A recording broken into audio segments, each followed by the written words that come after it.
Hello and a very warm welcome. You are watching Gravitas with me, Molly Gambhir.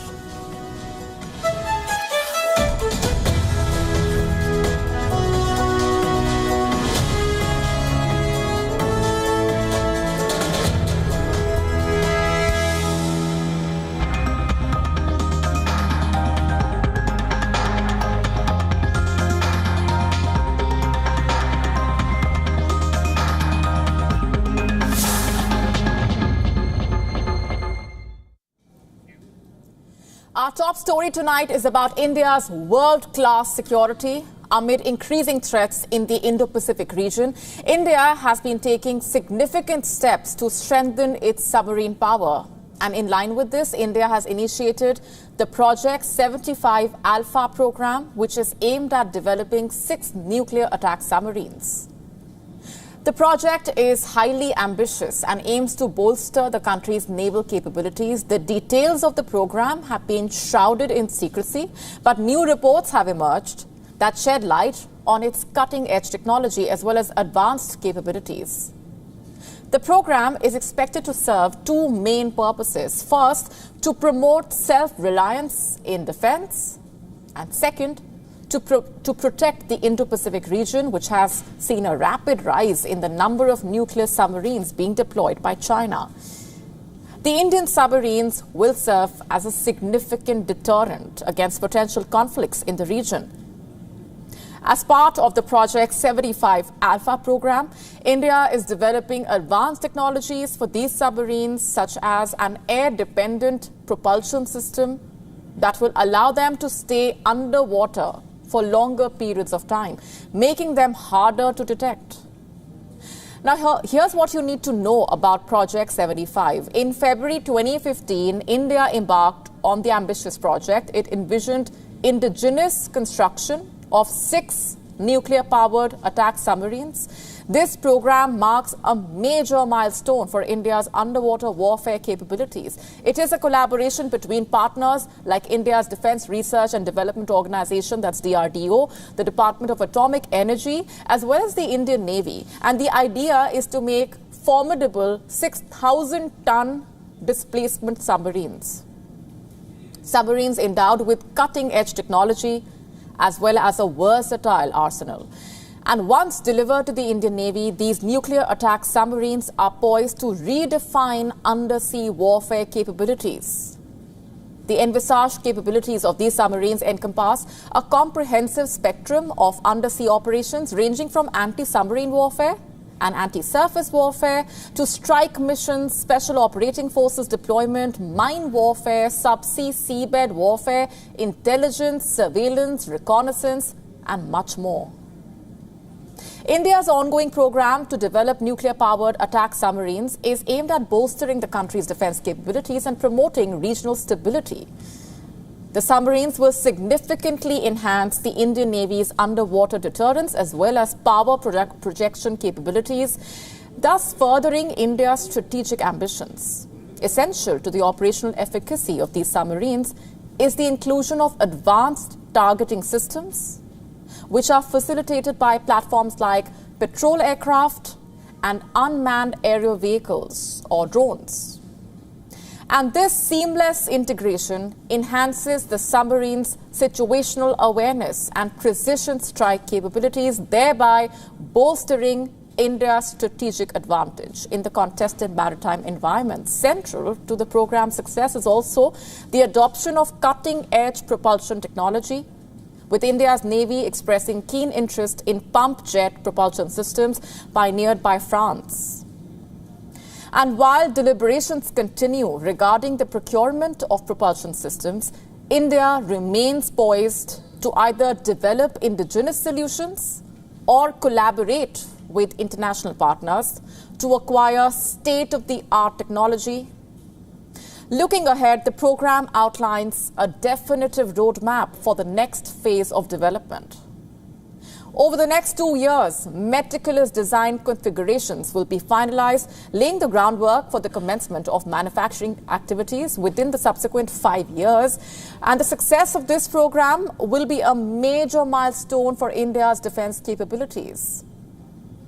Here are the strategic advantages of this of these nuclear submarines. First and foremost, the development and deployment of made-in-India nuclear submarines significantly reduces India's reliance on imported defense gear. Secondly, it gives India strategic autonomy. Having nuclear attack submarines in its arsenal serves as a deterrent against potential adversaries. Overall, India's strategic deterrence posture will be greatly improved by the submarines developed under this project. These submarines possess impressive stealth features, contemporary equipment, weapons, sensors, modern missiles, and state-of-the-art countermeasure systems. And they also have an advanced fuel cell-based AIP system, which greatly enhances their stealth ability. Additionally, they are equipped with advanced acoustic absorption techniques, low radiated noise levels, long-range guided torpedoes, tube-launched anti-ship missiles, sonars, sensor suites. By promoting indigenous capabilities and leveraging its growing defense industry, India aims to become a big player in the global defense market while simultaneously strengthening its national security and economic resilience. As a net security provider of the Indian Ocean region, India has also started supplying BrahMos missiles to the Philippines. We told you about this. It basically highlights how Indian defense priorities have evolved rapidly amidst a wider regional flux.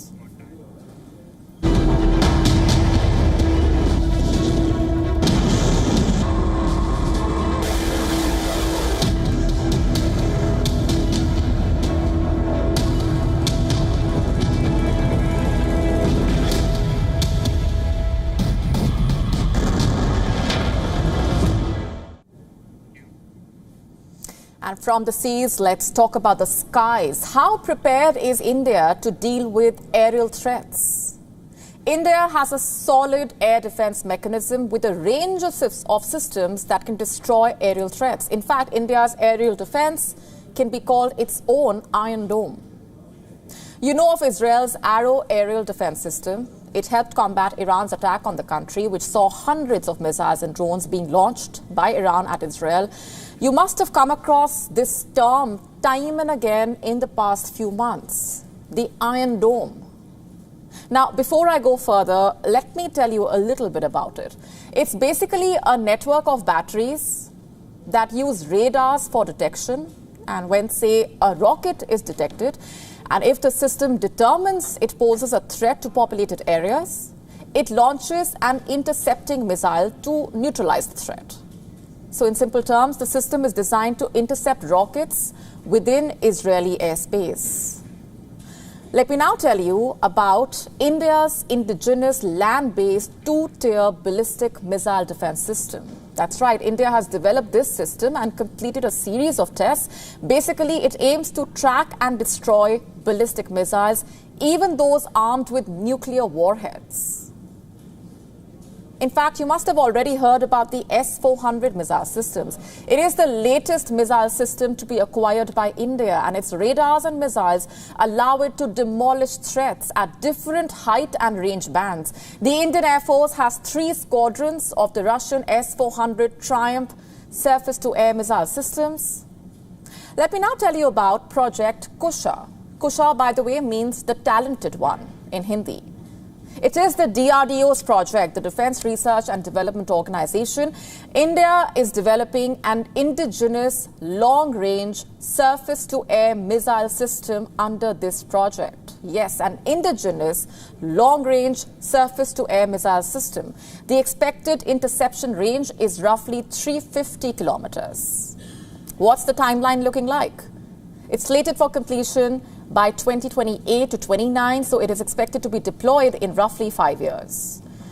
Also, there are the Barak 8 surface-to-air missile systems. Barak means lightning in Hebrew. These have been jointly developed with Israel and have been inducted into the Army and the Indian Air Force. There are also a range of shorter-range air defense weapons. In fact, the DRDO has developed the indigenous very short-range air defense system. It's a man-portable air defense system that can handle low-altitude aerial threats at short ranges. The design of the missile, including launcher, has been highly optimized in order to ensure easy portability. The DRDO conducted 2 successful flight tests of the very short-range air defense system missile on the 28th and 29th of February this year from a ground-based portable launcher. These tests were carried out against high-speed unmanned aerial targets under different interception scenarios. During all the test flights, the targets were intercepted and destroyed by the missiles, meeting the mission objectives. This new missile, equipped with modern technologies, will give further technological boost to the armed forces. All of this, what we just outlined, is just a sample of the kind of ways in which India continues to further fortify its airspace against potential threats. And these are only some of the ways. You see, missile defense is expensive, also complex, but it also is a necessity now. Also remember, India is a vast country, unlike Israel, so that's an additional challenge, and that is all the more the reason why India is leaving no stone unturned to protect its skies.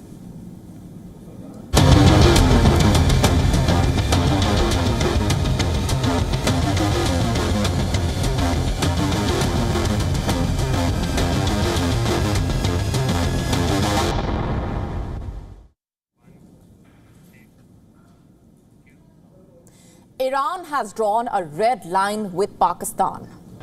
Iran's President Ibrahim Raisi has refused to talk about Kashmir. Let me get you a quick update regarding the story. Ibrahim Raisi is on a 3-day visit to Pakistan. He landed in Islamabad on Monday. Raisi met Pakistan's Prime Minister Shehbaz Sharif. The latter had high hopes, or in fact, of turning Raisi's visit into a Kashmir campaign. Alas, wicked plans don't always work.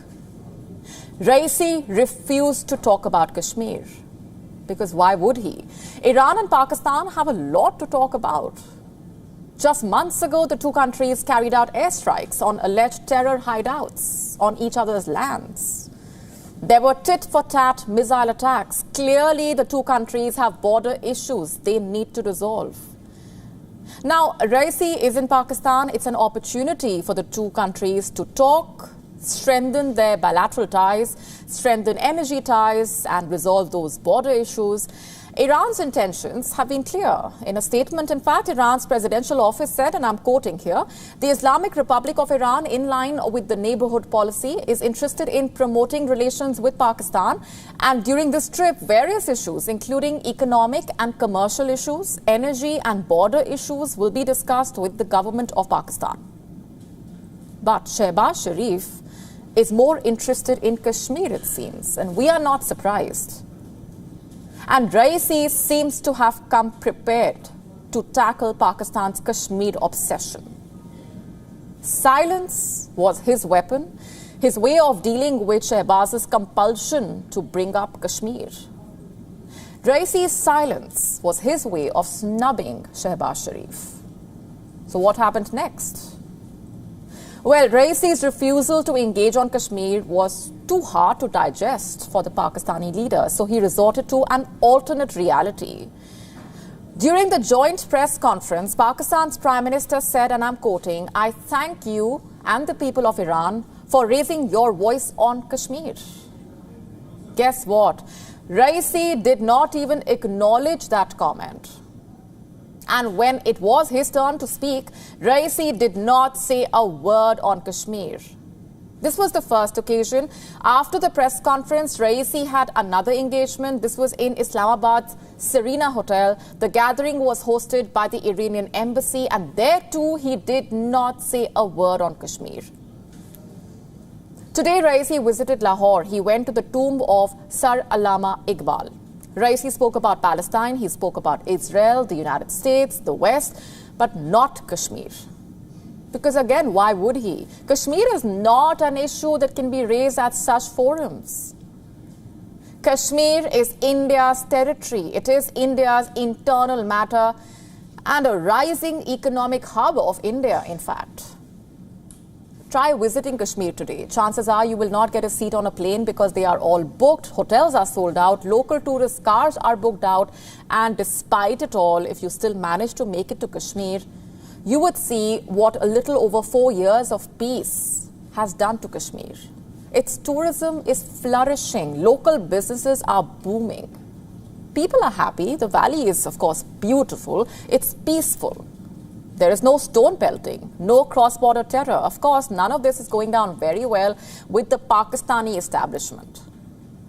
They are not being able to fund unrest in Kashmir. They are not being able to tolerate the prosperity in Kashmir. Also, the fact that those trapped in Pakistan-occupied Kashmir want to join India. They want to be a part of India's growth story, Kashmir's growth story.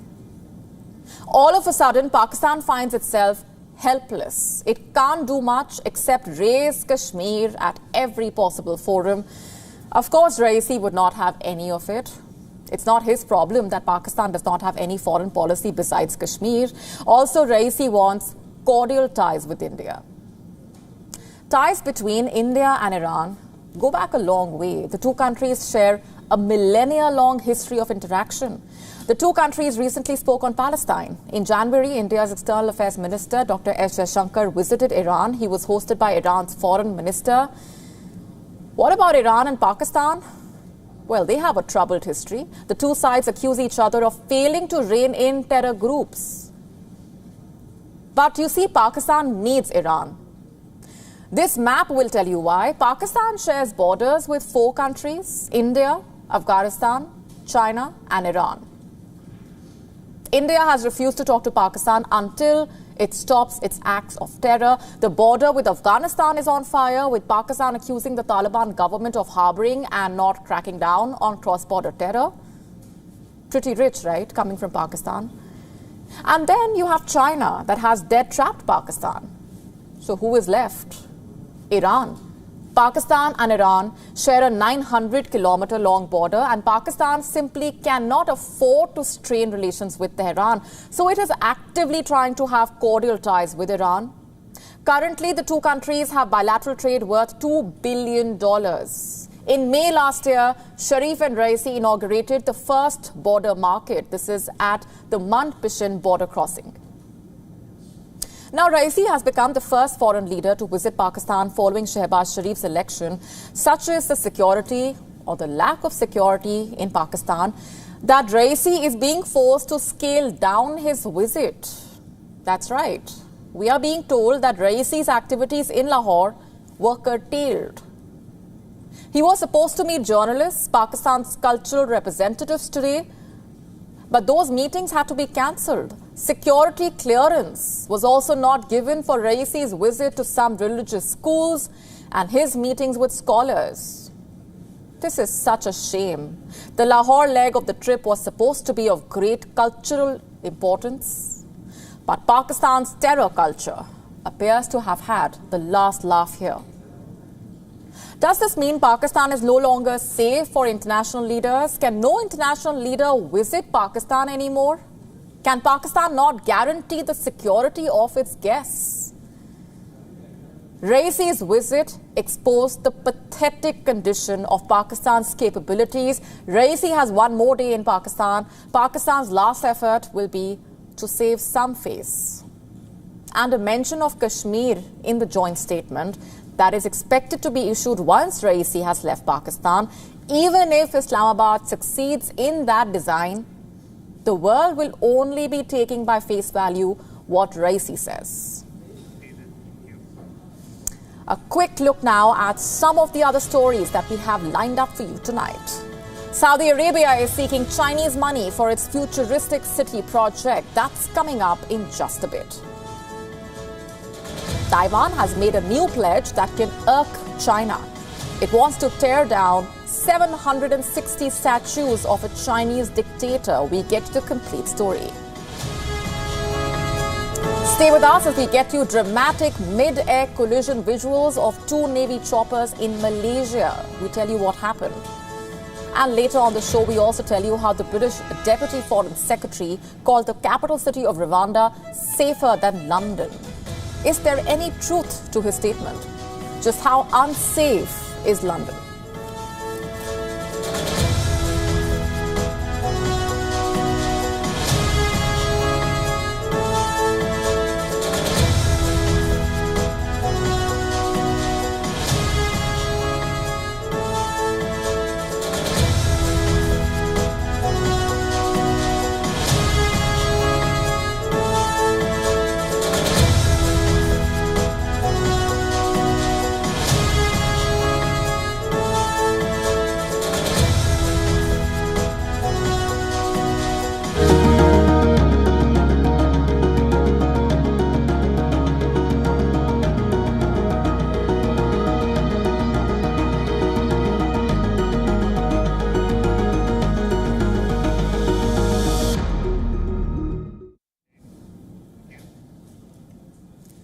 Saudi Arabia is seeking Chinese funds for its over-ambitious NEOM project. Now, unless you are living under a rock, you've surely heard about NEOM. NEOM is one of the most ambitious projects of Saudi Arabia. It is an under-construction place in the northwest of Saudi Arabia. It is being promoted as one of the most diverse places to live in. On its website, NEOM boasts of sun-soaked beaches, snow-capped mountains. NEOM also promises its residents enhanced livability. Saudi Arabia, in fact, is presenting NEOM as the land of the future. A city that can become a global hub for business, that will be nature-friendly and people-first, that will attract the best talent from around the world. Except, NEOM is still a vision. NEOM is still under construction. It's a design, a dream that is waiting to become a reality. NEOM was announced in October 2017. The $500 billion project was launched by the Saudi Crown Prince, Mohammed bin Salman. The next year, Nadmi Al Nasser was appointed as the CEO of NEOM. In the year 2019, the NEOM Bay Airport was launched. In 2021, the line was announced. What's that, you ask? A smart city in the shape of the line. It is designed to be 500 meters high, 200 meters wide, 170 kilometers long. Line is designed to have no cars, no streets, no carbon emission. The idea basically is to connect this city by one of the world's fastest trains. Saudi Arabia says the linear city will eventually be home to about 9 million people. The concept, it's straight out of a science fiction movie, it seems. It's slated to cost $1.5 trillion. It was pitched as a reinvention of urban design. The Kingdom of Saudi Arabia likes to call it a civilization revolution where amenities would be provided by artificial intelligence. In the year 2021, Saudi Arabia revealed the plan of another city in NEOM, Oxygen, the industrial city. In 2022, the plan for Trojena was revealed. Trojena is a mountain destination being built within NEOM. They all look like concepts straight out of the future. And they all are yet to see the light of the day. Between 2017 and now, NEOM has not really taken off. What's coming in between them? Reports point at finances. Reports say that Saudi Arabia could be seeking Chinese funds. NEOM officials were in Beijing, Shanghai, and Hong Kong last week. What for? They were reportedly looking for investors, giving them presentations on NEOM's grand plans. Attendees were given an immersive experience of the line. They were also told about Oxygen, Trojena, and Sindala, which is a luxury island that is expected to open later this year. On NEOM's website, there is also a press release. It reads, NEOM hosts leading industry figures and investors for its Discover China showcase. It says 500 business and industry leaders attended the exhibition. How many of them are investing? One of the attendees of one of the invitation-only receptions said the presentation helped make NEOM less mysterious. Now, if you look at it, there isn't much that we really know about NEOM. Of course, there is the futuristic design, but who exactly will be NEOM's residents? What is the business plan here? Once in NEOM, what will the people do to make a living? What kind of industries will be built there? Why can't they be built anywhere else? Earlier this month, Bloomberg reported that Saudi Arabia has reduced the estimates for the number of people expected to live in NEOM's line. Previously, it was expected that 1.5 million would live in the line's horizontal skyscraper by the year 2030.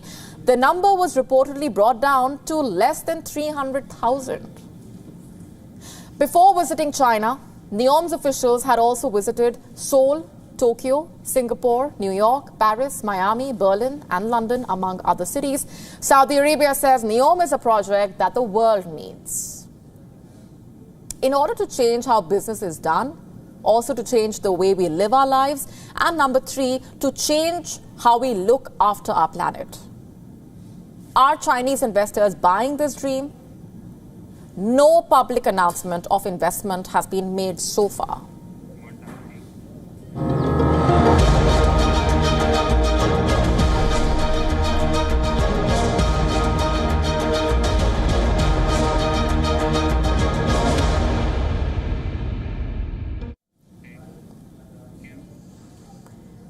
Taiwan has made a pledge that can irk China. It wants to tear down 760 statues of the Chinese dictator Chiang Kai-shek. Taiwan is dotted with these statues. For years, the government and the society has been embroiled in a debate over what to do with them. There was a time when the smiling dictator greeted you almost everywhere in Taiwan. The number of statues exceeded 40,000, but it has become a far rarer sight now. This is after the government established a Transitional Justice Committee in 2018. The committee basically investigates the rule of the former generals. One of its recommendations was to remove the thousands of statues from public spaces. Many have already gone. The Ministry of Interior aims to quickly remove those still remaining. And where would the statues go? Most have been stashed away in a riverside park south near the capital, Taipei. Here you can see Chiang Kai-shek standing, sitting in scholar's robes, in marshal's uniform, surrounded by adoring children, astride a stallion, and in his old age, leaning on a walking stick. You see, a democratic Taiwan no longer seems to have room for its former ruler, and with that, it is also erasing symbols of one China. Let me give you some background here. Chiang fled China in 1949 to escape inevitable defeat in the Civil War. He came to Taiwan, which became the Republic of China. Chiang led his nationalist or Kuomintang troops and set up an interim government. He ruled the island for nearly 3 decades until he breathed his last in 1975. Meanwhile, the mainland, under the rule of Mao Zedong's communist forces, became the People's Republic of China. Both the leaders claimed the other's territory, but neither Chiang nor Mao conceived of Taiwan as a separate place. Both believed in one China. Under Chiang's rule, any expressions of Taiwanese political identity were ruthlessly crushed. Many thousands were tortured, imprisoned, executed. The period entered the history books as the White Terror. But the era of military rule is long over. Many believe monuments across Taiwan commemorate the White Terror. It seems there is no space for the idea of one China in Taiwan. Everything has changed on either side of the 100-mile strait. China has become richer, stronger, and an unmistakable threat. Taiwan has become a democracy that wants to be independent. The Democratic Progressive Party now rules the island. It has been for the last 8 years, 16 years in total. In the past, it has called for Taiwanese independence. Its success largely grew out of anti-Beijing sentiment. Today, however, the DPP no longer talks about the need for formal independence, not out loud at least. Maybe that is why the growing sentiment, especially among the youth, is the party is not going far enough. The pledge to remove the remaining statues of Chiang comes after the same criticism that the government is not moving fast enough. So the ruling party is delivering what is expected from it. It is tearing down symbols of one China. But how will China react? The gesture seems pretty unfriendly towards the mainland. In fact, it has been labeled as a de-Sinicization effort. Will there be any repercussions is the question.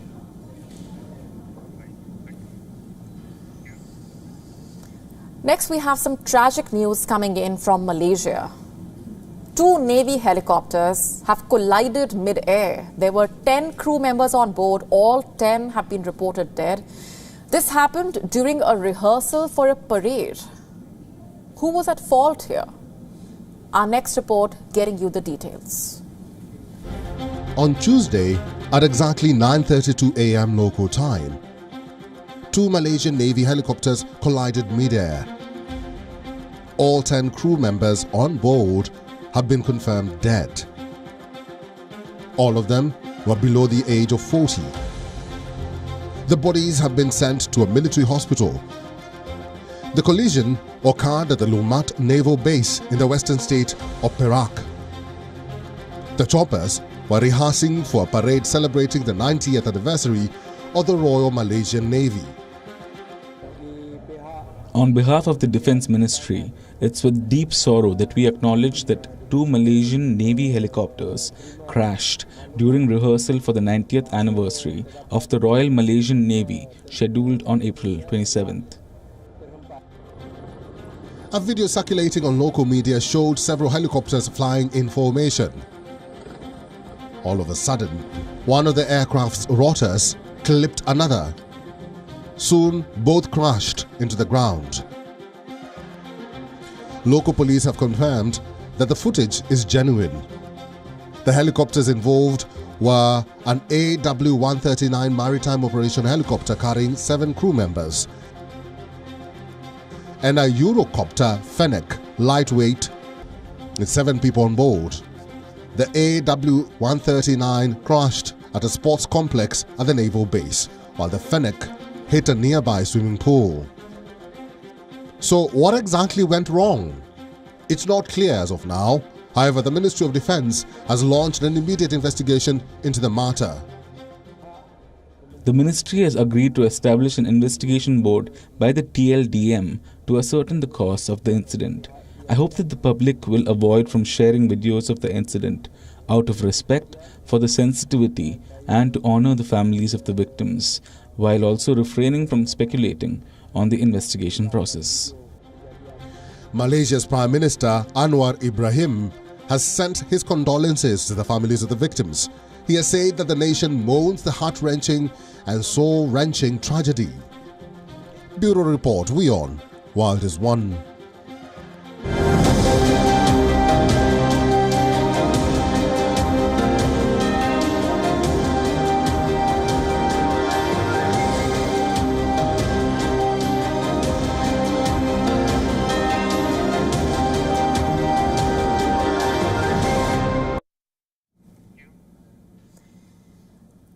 Speaking of safety, the British Deputy Foreign Secretary Andrew Mitchell declared the capital city of Rwanda safer than the capital city of Great Britain. During a TV program on Monday, he described Kigali as arguably safer than London. Mitchell was making the comparison in connection with the Tory government's flagship Rwanda deputation scheme, and we were more intrigued by his statement about the safety of London. And therefore tonight, we will try to find out, is there any truth to Mitchell's statement? Is Kigali really safer than London? Just how unsafe is London really? Well, a recent report suggests that Mitchell may not be off the mark. In a survey conducted by a website that provides data on cities around the world, crime rates in London are nearly 3 times higher than in Kigali. The nation of Rwanda is known for having significantly low crime rates. Sure, there are concerns that this has come at a great cost to civil liberties of both its citizens and migrants. Critics of the Rwandan government argue that the country's safety comes through oppressive measures that stifle political opposition, dissent, free speech. While the Home Office of the UK government considers Rwanda to be safe, it acknowledges that there are issues with human rights record. LGBT travelers are also cautioned they might face discrimination and abuse, including from local authorities. Let's not forget, the country is grappling with extreme poverty, hunger, insecurity, particularly in regions bordering the Democratic Republic of Congo, where violent conflicts continue to rage. However, the capital city of Kigali is relatively safe for law-abiding individuals. Alex Wines, the director of the Africa program at Chatham House, told the Times UK that the comparison between the safety of Rwanda and that of other countries is flawed. He says that the safety of the country is dependent on one's level of involvement in opposition politics. If one is not involved in opposition politics, the country is relatively safe. However, if one takes an interest in politics, it can lead to a tricky and unsafe situation. Now, let's look at some statistics. A 2020 Global Law and Order survey by Gallup found that 80% of Rwandans feel safe when walking alone at night. It's quite similar to the UK, where 83% of residents shared the same sentiment. Let's talk homicides. According to international data collated by the United Nations, the murder rate in Rwanda is 3 times higher than that in the UK. In 2020, there were 472 intentional homicides, which translates to a rate of 3.59 per 100,000 people. Meanwhile, the homicide rate in England and Wales was 1.1. Of course, a lot of this is driven by the conflict on the border with Congo. According to reports, organized crime is also less prevalent in Rwanda than in the UK. The Rwandan government has good policing and intelligence networks, which makes it efficiently run. According to ENACT, an EU-funded research project, Rwanda is fairly insulated from the scourge of illicit economies. It also said that the low levels of democratic freedoms in a country do not necessarily increase the likelihood of organized crime. And as far as civil liberties are concerned, Freedom House, which is a human rights watchdog, has given a not free rating to Rwanda. This rating was given after measuring the country's attitude towards civil liberties like freedom of speech and the right to protest. Rwanda was given a score of 23 out of 100, which is significantly lower than the score of 91 received by the UK. In comparison, numbers say London is safer. London ranks high when it comes to safety rankings. According to Economist Safe Cities rankings, London ranks 14th, ahead of New York City. The crowdsourced safety rankings from Numbeo put London as the 230th safest city in the world. Rankings, while they provide some context, can also vary greatly in terms of who is asking the questions and who is answering. Still, for a city as large as London, it is important to look at what's happening on a more localized basis. After all, it's a city of the so-called first world, a bustling cosmopolitan hub, a popular tourist destination, where history and contemporary life converge. With a population of around 8.8 million and attracting nearly 30 million visitors from around the world every year, surely London cannot be more dangerous than Kigali. On that note, we're taking a very short break. We will be right back. Stay with us.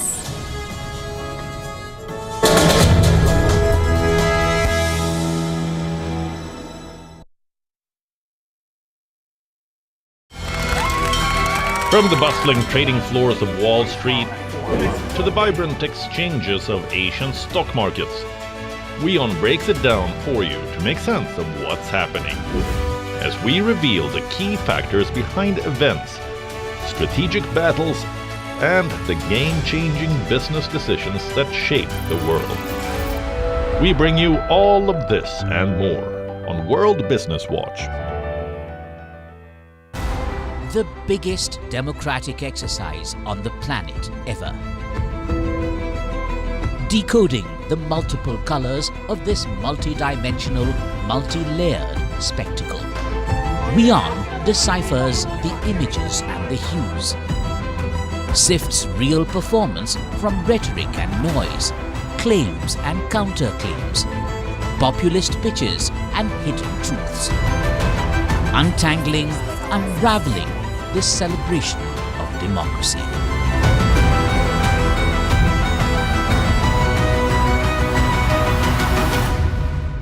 WION, India's global voice, the channel that brings you the biggest stories from across the world through India's lens.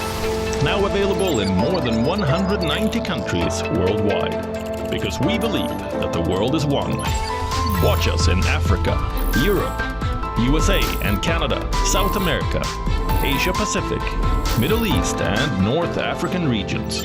Also available on these digital platforms across the world. WION. World is one.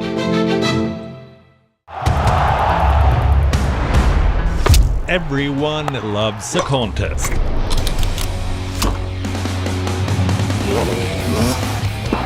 But sport isn't just about victory and defeat.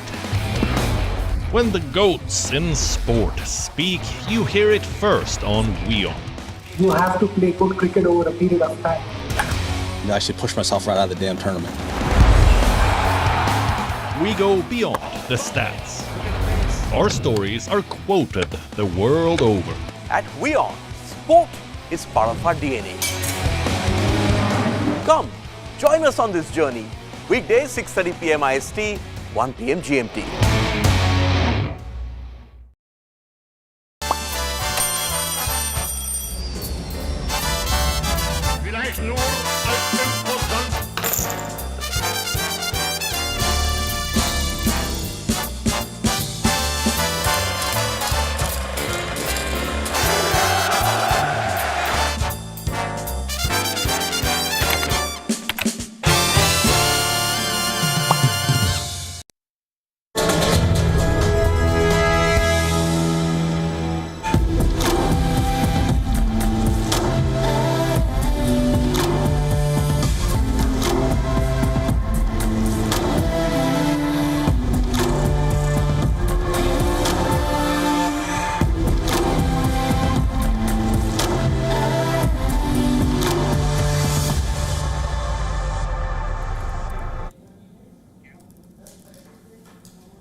While flying in India, will it become faster and cheaper? India is working towards an unified air traffic management, a single command center that controls the entire Indian airspace. It's being called ISHAN, short for Indian Single Sky Harmonized Air Traffic Management at Nagpur. No points for guessing. Nagpur is where this command center is expected to come up. First, a quick crash course. Currently, India has 4 FIRs, or what's called Flight Information Regions: Delhi, Mumbai, Kolkata and Chennai. Guwahati is a sub-flight information region. What do flight information regions do? They control the airspace, provide air traffic services, weather information, etc. Each FIR has jurisprudence over its own airspace. For example, the airports at Mumbai, Kolhapur, Solapur, Nagpur, Aurangabad, Jalgaon, Indore, Bhopal, Ahmedabad, Vadodara, Diu, Surat, Udaipur, they all fall under the Mumbai FIR. So if a plane is going from Mumbai to Surat, it remains within the same FIR. And what happens if it is traveling from Mumbai to Kolkata? Then the plane goes from Mumbai to Kolkata FIR. Is that a problem? At a glance, no. But for the pilot that's operating the plane, before exiting the Mumbai FIR, she is handed over to Kolkata. This involves a lot of coordination. It basically increases the workload for the pilots who need to contact multiple centers, seek multiple clearances. It is also quite a task for the command centers. What it also does is extends the flight time for some more deep dive here. Ideally, when going from Mumbai to Kolkata, the plane is supposed to take the shortest route, ideally, but in reality, it does not. Your plane flies over pre-made satellite points. They are not necessarily in a straight line. So after taking off from Mumbai, you will fly over Aurangabad, then Nagpur, and then go over numerous airports and cities, as that is the route. If the pilot requests for a shorter route, the Mumbai FIR can only give it a shorter route within its own airspace, because it does not know what the Kolkata FIR looks like at that point. But with ISHAN, it's a central command which will allow airlines to identify the shortest possible route. This will reduce the flight time, which means it will save fuel. The plan is to unify these FIRs and control them from one city, Nagpur. The Joint Information Center will have real-time view and information of the airspace of the entire country. Also, the shorter the route, the less fuel consumption and smaller the energy bill. Just to give you an idea, for a narrow-body aircraft, which is mostly used in the domestic sector, just a minute of time saved per departure equals to 360 crores saved per year. That's 360 crores less aviation fuel that India would need to import. Quick math here. Average fuel consumption for narrow-body planes per minute is 40 liters. There are 3,000 departures per day in India. Save a minute each. You are saving 120,000 liters of fuel per day. Now, this is where it helps you as well. You are saving not just time, but hopefully also money. If airlines save cost on fuel, hopefully they will pass it on to you as well. So, Ishan will hopefully mean cheaper tickets. And there's more. Experts say one command center will mean better response to emergencies as well. Also better coordination. Quick question. Once the central command comes up in Nagpur, what will the air traffic controls at the airports do? Well, they will coordinate takeoff and landing, but once the plane reaches 25,000 feet, which is the upper airspace, the central command center takes over. That's the entire idea of a one country, one airspace. Experts say it's a win-win for all parties. Helps airlines save cost, helps the customers save time and money, helps airports pack in more flights, helps India's civil aviation sector optimize air traffic management. So what is the way forward? Number one, setting up of the command center. The work has already started. The Airport Authority of India has invited EOI or expressions of interest for preparing a detailed report for Ishan, and once that's done, step 2 kicks in, infrastructure. All civil radars and in some cases military radars will have to be integrated. Controllers will have to be trained. Infrastructure will have to be developed. Controllers will have to be relocated. Analysts say almost 75 to 80% of India's controllers will be based out of Nagpur, and then India will migrate to the new system to a central command. And how long will that take? Some reports say up to 8 years. But rest assured, once the process starts, India will by all means complete it at the earliest. The country is in the middle of a civil aviation boom. Indian carriers are placing record aircraft orders. Wide-bodied planes are being brought in. New sectors are being announced. New airports are being inaugurated. The Noida International Airport, for example, will be operational by the year end. Old ones are being revamped. By 2030, India is expected to have 220 airports, 1,500 planes, 42.5 crore annual passengers. India is also modernizing the immigration process. India is aiming to become a major aviation hub, and the road and the skies are leading in that direction.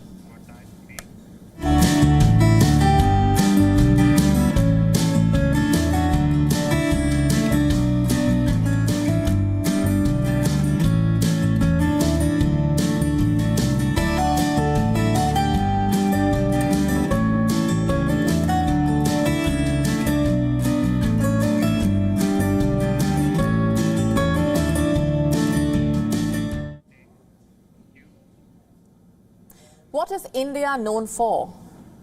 Among many other things, it's the land of curry, the spice capital of the world. The fame of Indian spices is older than recorded history. Centuries before Greece and Rome had even been discovered, sailing ships were already carrying Indian spices. Considering all of that, what's happening now is something nobody would have expected. India's top spice brands, MDH and Everest, have been put under the scanner. Why? Food regulators in Hong Kong and Singapore have detected a cancer-causing chemical in these spices. It's called ethylene oxide. For those who don't know, ethylene oxide is a pesticide. It is used as a fumigant for food spices to prevent microbial contamination. It has been classified as a Group 1 carcinogen by the International Agency for Research on Cancer. It can particularly heighten the risk of lymphoid cancer and breast cancer. Simply put, it has no business being in a food item. Authorities in Hong Kong have withdrawn as many as 4 spice blends. They are MDH Madras curry powder, Sambar masala powder, curry powder, and Everest Group's fish curry masala. After scrutiny by Hong Kong and Singapore authorities, the Food Safety and Standards Authority of India will test samples of spices from all the manufacturing units in the country. Reports say it has already asked states to collect samples of different spices and carry out quality checks. So we will have to wait and watch to know more and to get the answers. But separately, let me tell you a bit about the concerns around spice adulteration. You see, spices are a very important part of people's lives. They are known to cure ailments, in fact. When someone is sick or has been injured, for example, it's not uncommon in India to offer them golden milk. That is warm milk spiked with turmeric. This yellow spice has been used as a medicine for centuries owing to its antioxidant and anti-inflammatory properties. But turmeric can be adulterated with artificial colors and dyes, such as mannatol yellow, with lead chromate, chalk powder, even clay. Cloves can boost your liver health, help with digestion, boost immunity, and act as natural pain relievers. But many spice producers allegedly mix them with already used cloves, clove stalks, or regular pieces of wood. Chili powder is apparently adulterated with brick, lead-soluble salts, dicompound rhodamine B, and oil-soluble tar.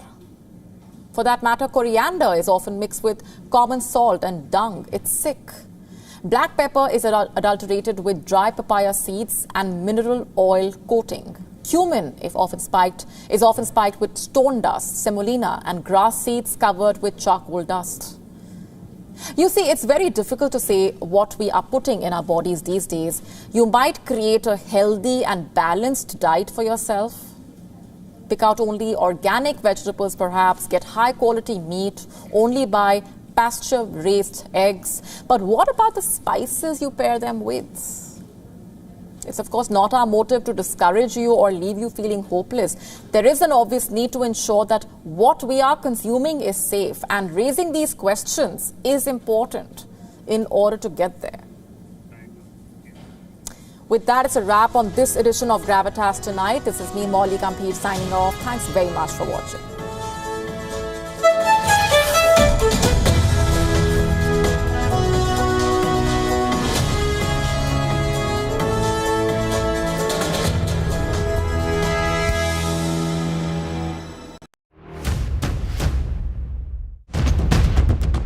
Economic turmoil and global unrest have cast a shadow over President Joe Biden's approval ratings. The rockets are continuing to be fired by Hamas in Gaza, although at a slower rate than previously.